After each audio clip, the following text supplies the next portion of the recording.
આપણે આની મદદથી આલ્ફા બીટા ગેમાના ક્રમમાં પેલા આલ્ફા પછી બીટા અને પછી ગેમા ક્ષયની વાત સમજવી છે.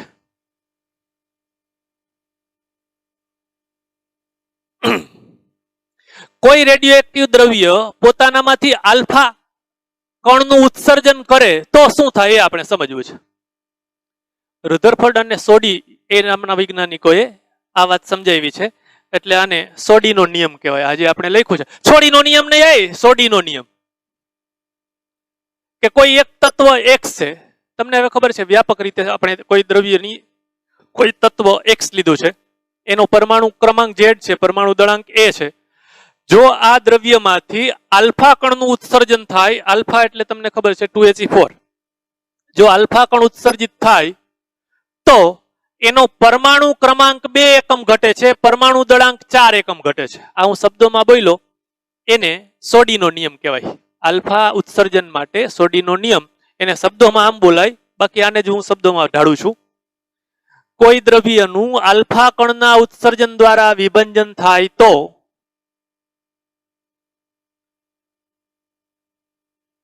આને કહેવાય જનક, ઉત્પન્ન કરનાર. આને કહેવાય જનિત, ઉત્પન્ન થનાર. જનિત તત્વનો પરમાણુ ક્રમાંક અને પરમાણુ દળાંક જનક તત્વના પરમાણુ ક્રમાંક અને પરમાણુ દળાંક કરતા અનુક્રમે 2 એકમ અને 4 એકમ ઓછો હોય છે.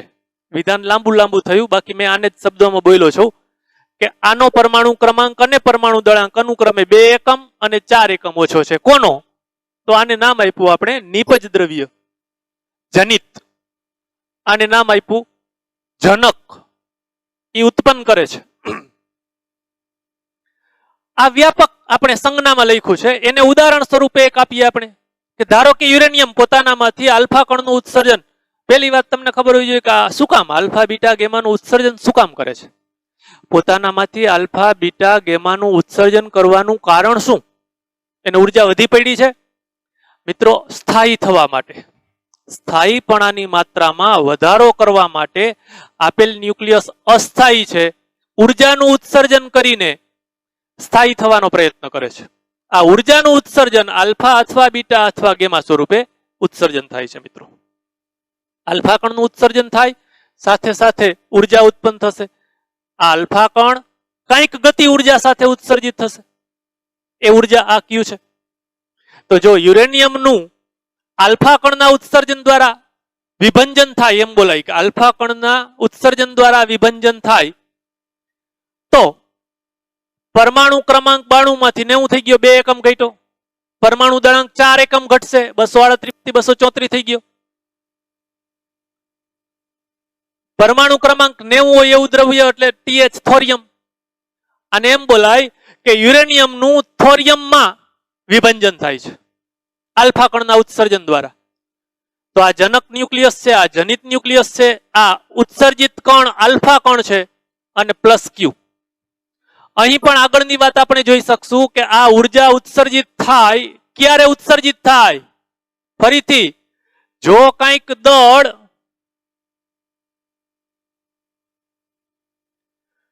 જેટલું દળ ઘટશે એટલી દળને અનુરૂપ ડેલ્ટા mc² જેટલી ઉર્જા ઉત્સર્જિત થશે. દળ ઘટશે એનો અર્થ એમ કે આનું દળ વધુ હશે આના દળ કરતા.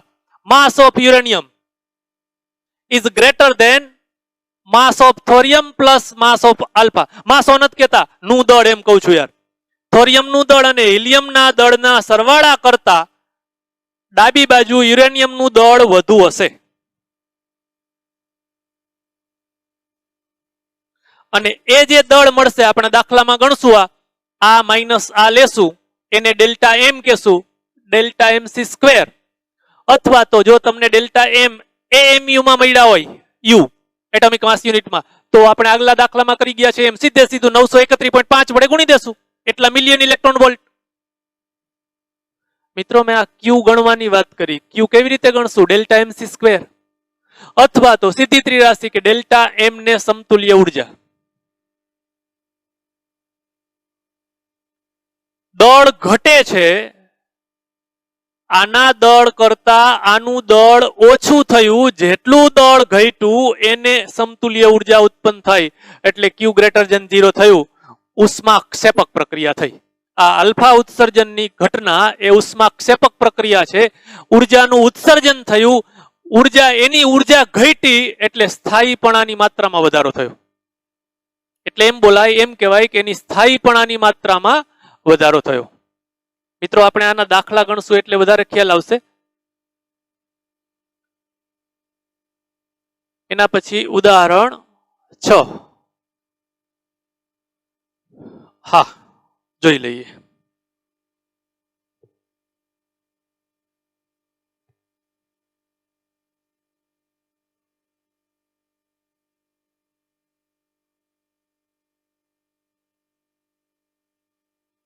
ઉદાહરણ 6 માં તમને A અને B બે દાખલા પૂછ્યા છે. સહેલા છે મિત્રો.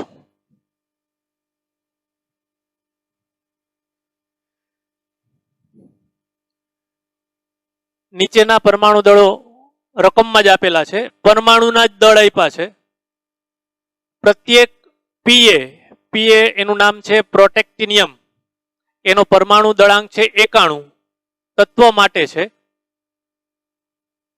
પહેલો પ્રશ્ન આપણો કે યુરેનિયમના આલ્ફા ક્ષય દ્વારા વિમુક્ત થતી ઉત્સર્જન પામતી ઉર્જા ગણો. જુઓ મિત્રો, યુરેનિયમમાંથી આલ્ફા કણ ઉત્સર્જિત થાય તો હમણાં આપણે જોયું થોરિયમમાં રૂપાંતરિત થાય છે. યુરેનિયમ 92 એનું ન્યુક્લિયસ થોરિયમમાં રૂપાંતર પામે છે. પરમાણુ ક્રમાંક 2 એકમ ઘટ્યો, પરમાણુ દળાંક 4 એકમ ઘટ્યો, એક આલ્ફા ઉત્સર્જિત થયો અને કંઈક ક્યુ ઉર્જા ઉત્સર્જિત થાય છે. આ ક્યુ ઉર્જા છે, ઉર્જાને દદેડા ન થાય કે હાલો આ કેન ભર લઈએ, આ ટાંકો ભર લઈએ.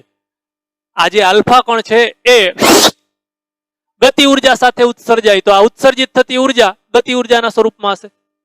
ઝાઝા ભાગની ગતિ ઉર્જા આલ્ફાના પ્રમાણમાં ભારે દ્રવ્ય છે, એટલે ઝાઝા ભાગની પ્રક્રિયા દરમિયાન ઉત્સર્જિત થતી મોટા ભાગની ઉર્જા આને ગતિ ઉર્જા સ્વરૂપે મળશે આલ્ફા કણને. તો આપણે મૂળ વાત ડેલ્ટા MC સ્ક્વેર જ ગણવું છે મિત્રો, અથવા ડેલ્ટા M ગણી દો અને પછી 931.5 મિલિયન ઇલેક્ટ્રોન વોલ્ટ વડે ગુણી દો. તો ડેલ્ટા M એટલે શું? સીધું તમે આમ કહી શકશો, જોજો સીધું આમ કહી શકશો કે માસ of uranium minus mass of thorium plus mass of helium. મિત્રો હું આ વાત તમને કહું છું, આમાંથી આ બાદ કરી દઈએ એ ડેલ્ટા M. તો delta M equal to mass of uranium minus mass of થોરિયમ minus mass of helium. આ ત્રણેય દળ તમને આપી દીધા છે આપણે રકમમાં જ. આના પછીના બી માં જરૂર છે. હા મિત્રો, તો સીધું જુઓ, માસ of uranium minus mass of થોરિયમ minus mass of helium. અત્યારે આપણા આ દાખલામાં આ સ્ટેપની જરૂર નથી, એને પરમાણુના દળ લખ્યા છે એટલે આમ લખ્યું કે ન્યુક્લિયસનું દળ વત્તા ઇલેક્ટ્રોનનું દળ, ન્યુક્લિયસનું દળ વત્તા ઇલેક્ટ્રોનનું દળ, ન્યુક્લિયસનું દળ વત્તા ઇલેક્ટ્રોનનું દળ. તમને રકમમાં આપી દીધી માહિતી મૂકીએ એટલે જુઓ, હું આમ પહોંચ્યો, સીધી ઉર્જા લખે છે એટલે C સ્ક્વેર વડે ગુણ્યા છે. તમે માત્ર આમ ગણ્યું હોત તો ડેલ્ટા M થાત આટલું. હું એમ બોલું છું મિત્રો, આ Q બરાબર ડેલ્ટા MC સ્ક્વેર છે, આ Q બરાબર ડેલ્ટા MC સ્ક્વેર છે. જો મેં આમ ડેલ્ટા M ગણ્યો હોત તો આટલો મળત, આટલા AMU. તો સીધે સીધા એને 931.5 મિલિયન ઇલેક્ટ્રોન વોલ્ટ વડે ગુણી દો, અથવા આમ જ આગળ જાવ તોય વાંધો નથી. તો E ઇક્વલ ટુ આ તમને ખબર હતી 931.5 મિલિયન ઇલેક્ટ્રોન વોલ્ટ પ્રતિ 1 AMU. તો સીધા જ મેં આના વડે ગુણી દીધા. હું તમને દેશી વાત કહેતો તો એ આમ થાય, સીધી 931.5 વડે ગુણીએ. એને નો બી તમને આવા પરમાણુ દળ આપી દીધા છે. તો એનો બી એટલે યુરેનિયમ સ્વતઃ આપમેળે પોતાની રીતે પ્રોટોનનું ઉત્સર્જન કરી શકે નહીં તેમ દર્શાવો. આપણે એવું બતાવવું છે કે યુરેનિયમ પોતાની રીતે આલ્ફા કણનું ઉત્સર્જન કરી શકે, બતાવ્યું. એના માટે એને ઉર્જા આપવાની જરૂર નથી, એ પ્રક્રિયા ઉર્જા આપે છે. એવી રીતે આપણે એમ આવું ચકાસવું છે કે શું આ યુરેનિયમ આલ્ફા કણનું ઉત્સર્જન કરે એવી રીતે પ્રોટોનનું ઉત્સર્જન કરી શકે? તમને જવાબ જ કહી દીધો છે કે ન કરી શકે એવું બતાવો. પણ મારે તમને આમ સમજાવવું છે કે આપેલ યુરેનિયમ આલ્ફાનું નહીં પ્રોટોનનું ઉત્સર્જન કરી શકે. કેવી રીતે ચકાસવું? મૂળ વાત સમજી લ્યો. જો પ્રક્રિયા દરમિયાન ઉર્જા ઉત્સર્જિત થાય, પ્રક્રિયક ડાબી બાજુ જમણી બાજુ નિપજ એનો ક્યુ ધન હોય તો ઉર્જા ઉત્સર્જિત થાય. ઉર્જા ઉત્સર્જિત થાય તો એટલું દળ ઘટે. ઈ આપમેળે થયેલી પ્રક્રિયા કહેવાય કે જેમાં ક્યુ ધન મળ્યો. જો પ્રક્રિયા દરમિયાન પ્રક્રિયા કરવા માટે ઉર્જા આપવી પડે તો ક્યુ ડાબી બાજુ આવે ને, એટલે જમણી બાજુ માઇનસ ક્યુ થાય. જો પ્રક્રિયાનું ક્યુ મૂલ્ય ઋણ મળે તો આપણા વ્યાપક સમીકરણમાં જમણી બાજુનો ક્યુ ઋણ મળ્યો એટલે ડાબી બાજુ પ્લસ થયો. તો એનો અર્થ એમ કે પ્રક્રિયા થવા માટે ઉર્જા આપવી પડી. ટૂંકમાં આપેલ પ્રક્રિયા આપમેળે થશે કે કરવી પડશે એ જાણવા માટે આપણે પ્રક્રિયાનું ક્યુ મૂલ્ય ગણશું. ધન મળે છે કે ઋણ? ધન મળે તો આપમેળે થાય અને ઋણ મળે તો પ્રક્રિયા કરવી પડે.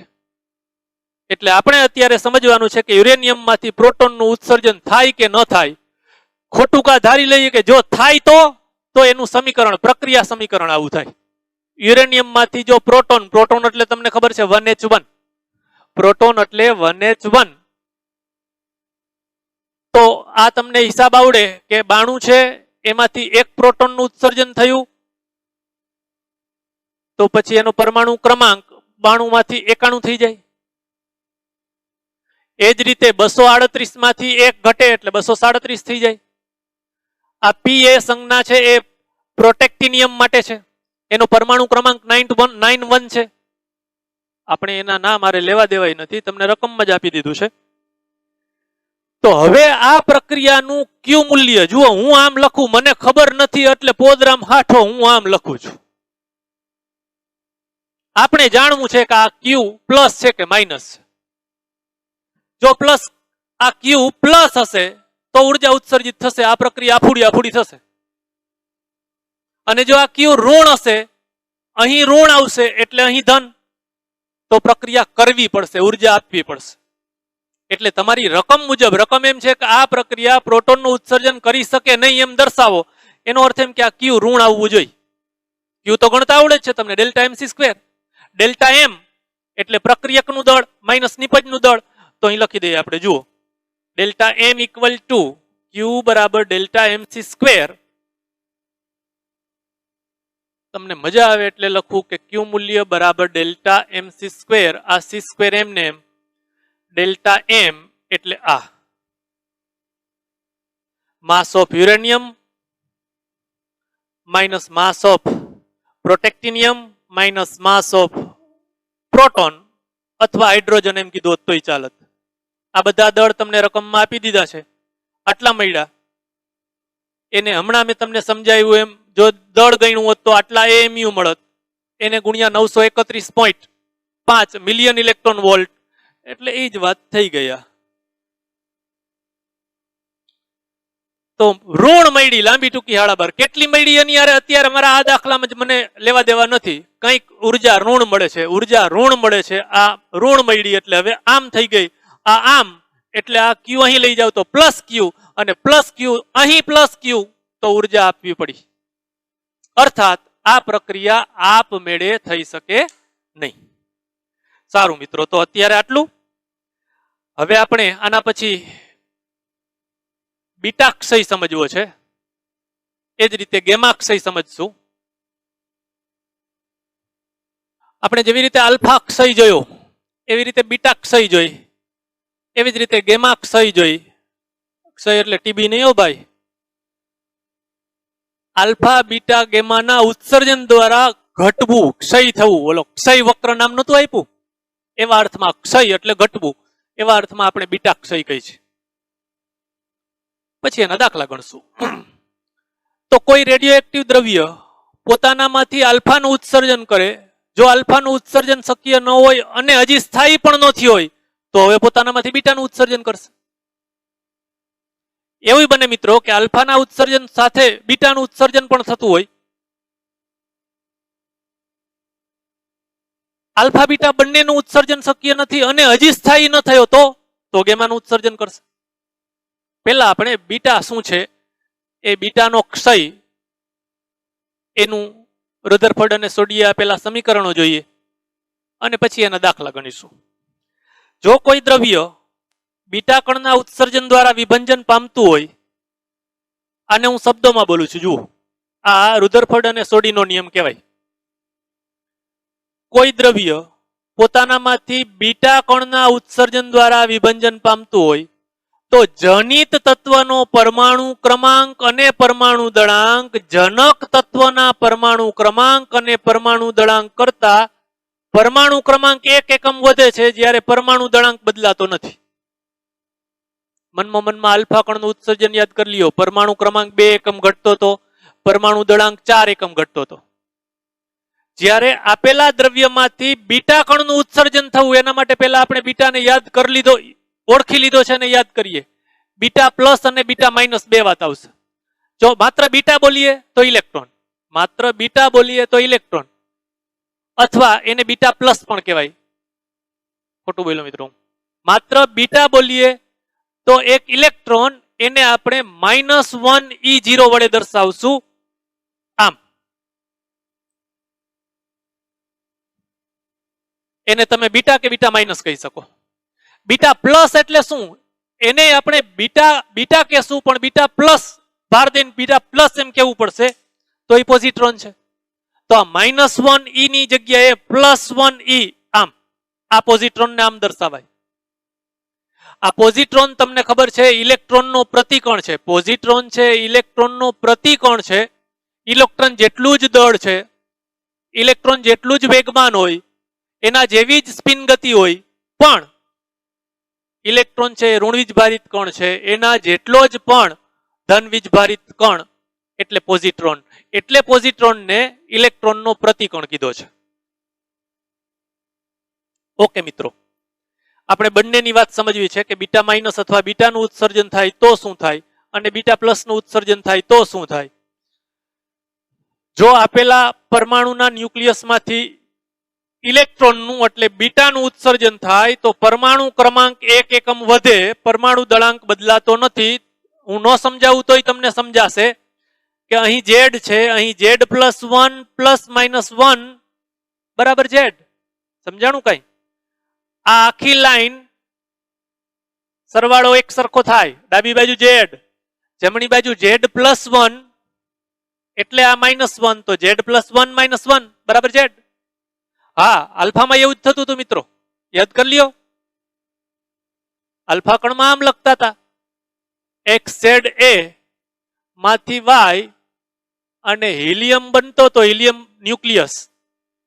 તો શું થતું હતું મિત્રો? આ Z બરાબર Z માંથી જ થશે Z-2, કે જેથી આ બેયનો સરવાળો Z થઈ જાય. તો અહીં શું લખતા હતા?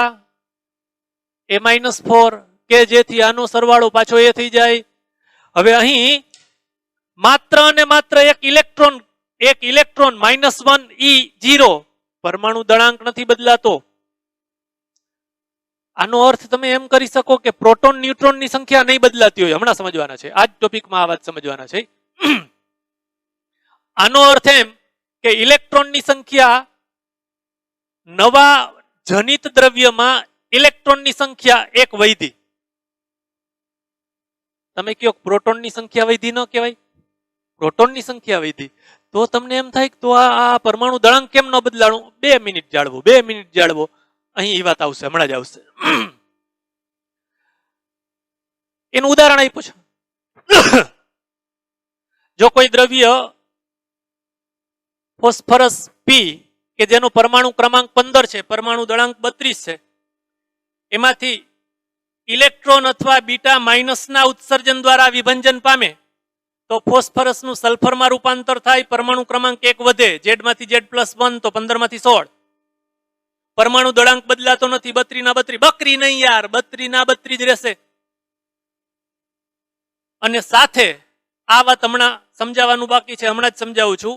આ એન્ટી ન્યુટ્રિનો છે, આ ન્યુટ્રિનો છે. એ શું છે એ હમણાં જ આવે. એવી જ રીતે જો કોઈ દ્રવ્ય પોતાનામાંથી પોઝિટ્રોન એટલે બીટા પ્લસ એટલે પોઝિટ્રોનના ઉત્સર્જન દ્વારા વિભંજન પામે, તો હવે તમને ખબર પડી અહીં -1 એમ લખતા હતા, તો -1 એટલે પરમાણુ ક્રમાંક 1 વધતો હતો. તો અહીં +1 લખ્યું તો શું થવું જોઈએ? Z-1 કે જેથી ગોખવાનું નથી યાર. અહીંયા Z, અહીંયા 1, તો અહીં Z-1 જ આવવો જોઈએ કે જેથી આનો સરવાળો પાછો Z થઈ જાય. સમજાય? એનું ઉદાહરણ લખી દઈએ. સોડિયમ જેનો પરમાણુ ક્રમાંક 11, પરમાણુ દળાંક 22, એમાંથી જો બીટા પ્લસ નું ઉત્સર્જન થાય તો તમને ખબર પડવી જોઈએ કે 11 માંથી 1 આ નીકળી ગયો એટલે 10. પરમાણુ દળાંક બદલાતો નથી. આ બીટાનું ઉત્સર્જન આ રીતે સમજી શકાય. હવે તમને મનમાં પ્રશ્ન થવો જોઈએ, ન થાય તો હું પ્રશ્ન ઉભો કરું. આપણે એમ કહી છીએ કે આ રેડિયો એક્ટિવિટી ન્યુક્લિયર ઘટના છે, આલ્ફા બીટા ગેમા ન્યુક્લિયસમાંથી આવતા હોવા જોઈએ. એની માનું ન્યુક્લિયસમાં ઇલેક્ટ્રોન છે જ નહીં, આવ્યા ક્યાંથી? ન્યુક્લિયસની અંદર છે જ નહીં આ ઇલેક્ટ્રોન, તો ઉત્સર્જન કેવી રીતે થયા? ઇલેક્ટ્રોન તો ન્યુક્લિયસની આસપાસ નિશ્ચિત કક્ષામાં દાંડિયા રસ લે છે. એ વાત આપણે સમજવી છે મિત્રો. આપેલ દ્રવ્ય પોતાનામાંથી ઇલેક્ટ્રોનનું અથવા તો પોઝિટ્રોનનું ઉત્સર્જન કરે એની પહેલા ન્યુક્લિયસની અંદર આ પ્રક્રિયા બને છે. કઈ પ્રક્રિયા? ઇલેક્ટ્રોન અથવા પોઝિટ્રોનનું નિર્માણ થવાની. અને એ નિર્માણ થયેલો ઇલેક્ટ્રોન અથવા પોઝિટ્રોન આપેલા ન્યુક્લિયસમાંથી બીટા અથવા બીટા પ્લસ સ્વરૂપે ઉત્સર્જિત થાય છે. ફરીથી મેં કીધી એ વાત ફરીથી કહું. ન્યુક્લિયસની અંદર ઇલેક્ટ્રોન તો છે જ નહીં, ન્યુક્લિયસની અંદર પોઝિટ્રોન તો છે જ નહીં, અને આ બીટા કણના ઉત્સર્જન થવું એ પ્રાયોગિક ઘટના છે. ઇલેક્ટ્રોનનું ઉત્સર્જન તો થાય છે એટલે એક વખત તો નવીન લાગે જ આપણે. આ વાત સમજાવવા માટે મિત્રો વિજ્ઞાને આમ કીધું કે ન્યુક્લિયસની અંદર પ્રોટોન અને ન્યુટ્રોન તો રહેલા જ છે. ધારો કે આ મજા આવે એટલે આમ બતાવું, ધારો કે આ ન્યુક્લિયસ, એની અંદર આ પ્રોટોન મોટા પ્રમાણમાં પ્રોટોન ન્યુટ્રોન આવેલા છે.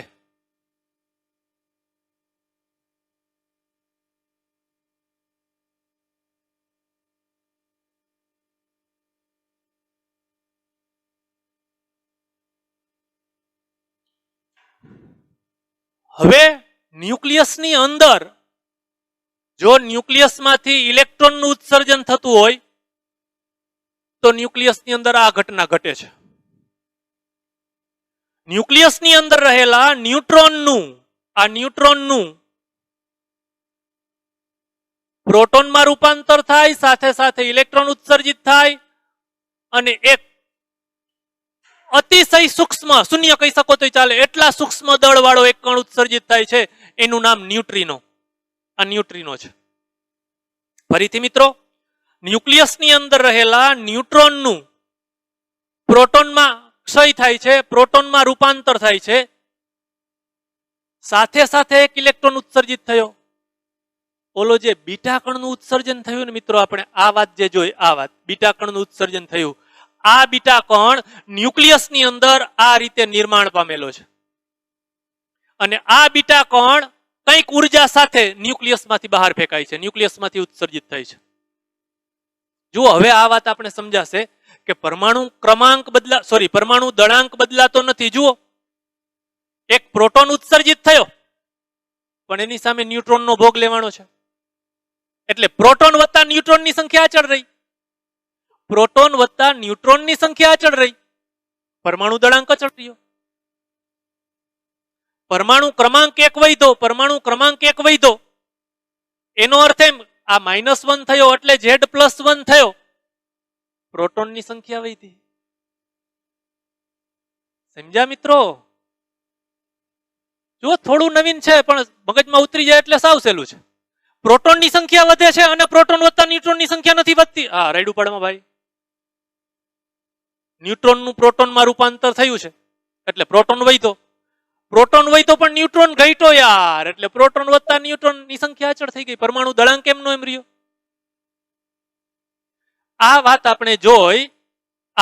એટલે કે બીટાનું અથવા તો બીટા માઇનસ ઇલેક્ટ્રોનનું ઉત્સર્જન થયું કે જેમાં પરમાણુ ક્રમાંક વધ્યા, પ્રોટોનની સંખ્યા વધી, પ્રોટોન વત્તા ન્યુટ્રોનની અચળ રહી.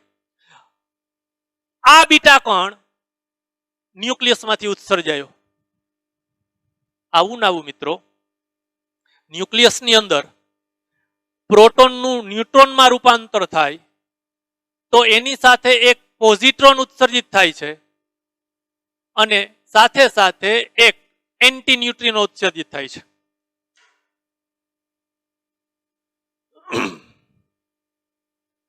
આજ સમીકરણ મેં અહીં ફરીથી લખ્યું છે મિત્રો. હવે મારે રાડું પાડવાની જરૂર નથી. પ્રોટોનનું ન્યુટ્રોનમાં રૂપાંતર થયું તો પ્રોટોન વત્તા ન્યુટ્રોન અચળ છે. હા, પ્રોટોન વત્તા ન્યુટ્રોનની સંખ્યા એક સરખી છે, હતી એટલી જ છે. પ્રોટોનની સંખ્યા ઘટી, પ્રોટોનની સંખ્યા ઘટી, પ્રોટોનનું ન્યુટ્રોનમાં રૂપાંતર થઈ ગયું. અહીં પ્રોટોન ઉત્સર્જિત થતો હતો એટલે એક પરમાણુ ક્રમાંક વધતો હતો, અહીં એક ઘટે છે. આખી વાત સમજાઈ ગઈ. હવે આ એક નવી રહ્યું, આ ન્યુટ્રિનો અને એન્ટી ન્યુટ્રિનો છે. અતિશય સૂક્ષ્મ કણ, અતિશય સૂક્ષ્મ દળ છે, એનું પરખ કરવું એ અઘરું છે મિત્રો. એ એટલો સૂક્ષ્મ છે કે દ્રવ્યનો મોટો જથ્થો, ધારો કે આખી પૃથ્વી પડી છે, એમાંથી હોહરો નીકળી જાય એટલો સૂક્ષ્મ છે. એની પરખ કરવી અઘરી છે. આ ન્યુટ્રિનો અને આ એન્ટી ન્યુટ્રિનો એનો પ્રતિકોણ છે. અત્યારે હવે આપણા કોર્સમાં નથી એટલે એ ચર્ચા કરવી અસ્થાને છે. આની સાથે સાથે નહીતર બીજો એક 2 બોડી પ્રોબ્લેમ ને 3 બોડી પ્રોબ્લેમ એ પણ લેવો જોઈએ. નથી લેવું અત્યારે, જરૂર પડશે તો આગળ એમસીક્યુ દાખલામાં ક્યાંક સમજી લેશું. હા, એટલે તમને હવે આ વાત પાકી સમજાવી જોઈએ કે ન્યુક્લિયસની અંદર ઇલેક્ટ્રોન હતા નહીં, આવ્યા ક્યાંથી? આ અથવા આ પ્રક્રિયા દ્વારા. જો ઇલેક્ટ્રોનનું ઉત્સર્જન થયું હશે તો ન્યુક્લિયસની અંદર ન્યુટ્રોનનું પ્રોટોનમાં રૂપાંતર થયું હશે અને આ ઉત્સર્જિત થયેલો આ ઇલેક્ટ્રોન ન્યુક્લિયસમાંથી બહાર આવશે. જો પોઝિટ્રોનનું ઉત્સર્જન થયું હશે તો ન્યુક્લિયસની અંદર પ્રોટોનનું ન્યુટ્રોનમાં રૂપાંતર થયું હશે અને સાથે સાથે પોઝિટ્રોન ઉત્પન્ન થયો, એ પોઝિટ્રોન બીટા પ્લસ સ્વરૂપે આપેલા ન્યુક્લિયસમાંથી ઉત્સર્જિત થયો. ઉર્જાનું ઉત્સર્જન કરીને આપેલ ન્યુક્લિયસ સ્થાયી થવાનો પ્રયત્ન કરે છે, સ્થાયીપણાની માત્રામાં વધારો કરે છે. આ સમજાય એવી વાત છે મિત્રો. હમણાં આપણે પ્રક્રિયાનું કયું મૂલ્ય લીધું હતું એના પરથી જ સમજી શકાય. મુક્ત ન્યુટ્રોન પ્રોટોનમાં ક્ષય પામે છે પોતાની રીતે, પરંતુ પ્રોટોનનો ક્ષય પામીને ન્યુટ્રોન થવાની પ્રક્રિયા માત્ર ન્યુક્લિયસની અંદર જ શક્ય છે. શું કામ? આપણે જોયું હતું કે ડાબી બાજુ કરતા જમણી બાજુ જો દળ વધે તો એ પ્રક્રિયા કરવી પડે. ન્યુટ્રોનનું દળ વધુ છે એટલે ન્યુટ્રોન પ્રોટોનમાં ક્ષય પામી શકે પોતાની રીતે. તમે કહેશો પ્રોટોનનું ન્યુટ્રોનમાં, ભાઈ જાળવ તો ખરા યાર. આ પ્રક્રિયા થવા માટે ન્યુક્લિયસની અંદર જ થાય એ નોંધ્યું છે અહીં. પરંતુ પ્રોટોનનો ક્ષય પામીને ન્યુટ્રોન થાય, આ પ્રક્રિયા ન્યુક્લિયસની અંદર જ થઈ શકે. કે ન્યુક્લિયસની અંદર એને ઉર્જા મળી જાય અને આવું છે એટલે આ એકલા થઈ શકે. આ બહાર પણ થઈ શકે જ્યારે આ કરવું પડે. આ કરવું પડે એ મારે તમારે નથી કરવું પડતું, ન્યુક્લિયસની અંદર થઈ જાય છે, અંદરથી જ ઉર્જા મેળવીને. સારું મિત્રો, આવું ને આવું છેલ્લી વાત જોઈ લઈએ આપણે, ગેમા ક્ષય.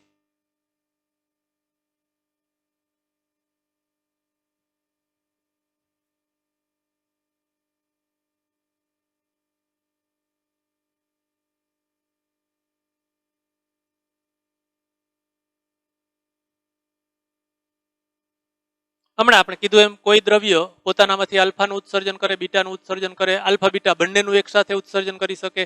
એમ છતાંય જો સ્થાયી ન થાય તો હજી સ્થાયી થવાના પ્રયત્ન સ્વરૂપે પોતાનામાંથી ગેમા વિકિરણનું ઉત્સર્જન કરે છે. આલ્ફા અને બીટા બંનેને આપણે આલ્ફા કણ બીટા કણ એમ કીધું. એ દ્રવ્ય કણો છે, એને ઓળખી લીધા કે આલ્ફા એ હિલિયમ ન્યુક્લિયસ છે એટલે 2 પ્રોટોન અને 2 ન્યુટ્રોનના દળના સરવાળા જેટલું એનું દળ છે. 2 પ્રોટોન એટલે એનો વીજભાર 2 ઇલેક્ટ્રોન જેટલો 2e જેટલો છે. બીટા એને પણ આપણે અલગ અલગ રીતે જોઈ લીધું કે બીટા પ્લસ હોય તો એક પોઝિટ્રોન એટલે ઈ પ્લસ ઈ જેટલો પણ ધન વીજભાર ધરાવે છે, એનું દળ એક ઇલેક્ટ્રોનના પોઝિટ્રોન અને ઇલેક્ટ્રોન બંનેનું દળ એક સરખું છે, ઇલેક્ટ્રોનના દળ જેટલું.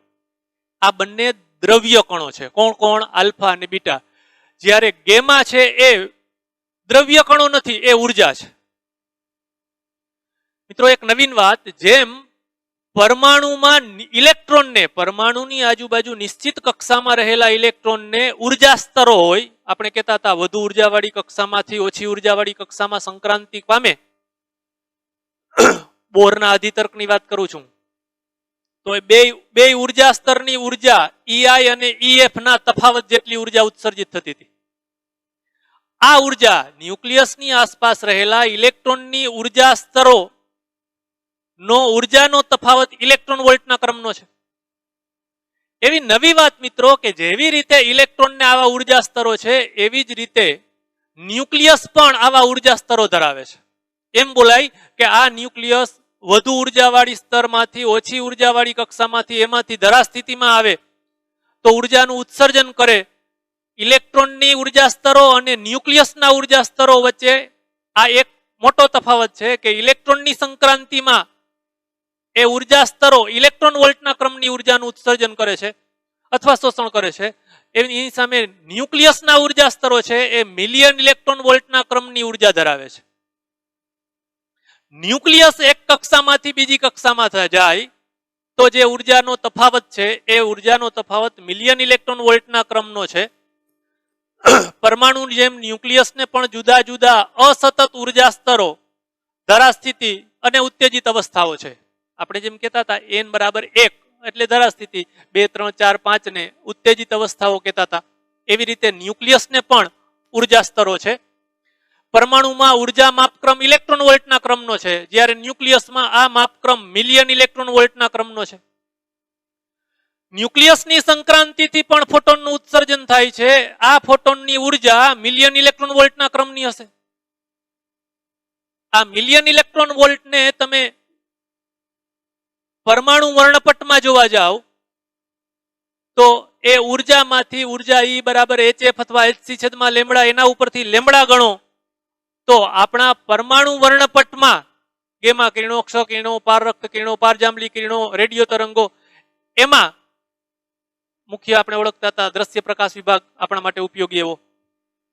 તો આ E બરાબર HF બરાબર HC છેદમાં લેમ્બડા બરાબર મિલિયન ઇલેક્ટ્રોન વોલ્ટ લ્યો તો એમાંથી લેમ્બડા અથવા આવૃત્તિ, તરંગ લંબાઈ અથવા આવૃત્તિ ગોતો તો એ આપણે જેને ગેમા વિકિરણો કહીએ છીએ એ વિભાગની તરંગ લંબાઈઓ મળે છે. એટલે આપણે આને ગેમા ક્ષય કીધો કે ન્યુક્લિયસ એક કક્ષામાંથી બીજી કક્ષામાં આવે તો જે ફોટોન્સ ઉત્સર્જિત થાય એ ફોટોનની ઉર્જા ઉપરથી આવૃત્તિ અથવા તરંગ લંબાઈ ગણીએ તો એ ગેમા, જે આપણે ગેમા વિકિરણ કહીએ છીએ એ ક્રમનું મૂલ્ય મળે છે. શું કામ? પોતાનામાંથી ગેમાનું ઉત્સર્જન શું કામ કરે છે? આપેલો રેડિયો એક્ટિવ ન્યુક્લિયસ પોતાનામાંથી ગેમા વિકિરણનું ઉત્સર્જન કરવાનું કારણ શું? હમણાં જોયું, આપણે 2 વખત જોયું. આલ્ફાનું ઉત્સર્જન કરે, બીટાનું ઉત્સર્જન કરે. હવે આલ્ફા બીટાનું ઉત્સર્જન ન કરી શકે અને સ્થાયી ન થયો હોય તો ઉર્જાનું ઉત્સર્જન કરે. આ ઉર્જા ગેમા વિકિરણ સ્વરૂપે હશે. સ્થાયી થવા કે સ્થાયીપણાની માત્રામાં વધારો કરવા માટે ગેમા કિરણ ઉત્સર્જિત કરે છે. 1, 2 કે વધુ ફોટોનના ઉત્સર્જનથી ધરા અવસ્થામાં ન્યુક્લિયસ પાછું આવે છે. એના માટે તમને એક ઉદાહરણ આપ્યું છે, એ ઉદાહરણ હું દોરી દઉં છું.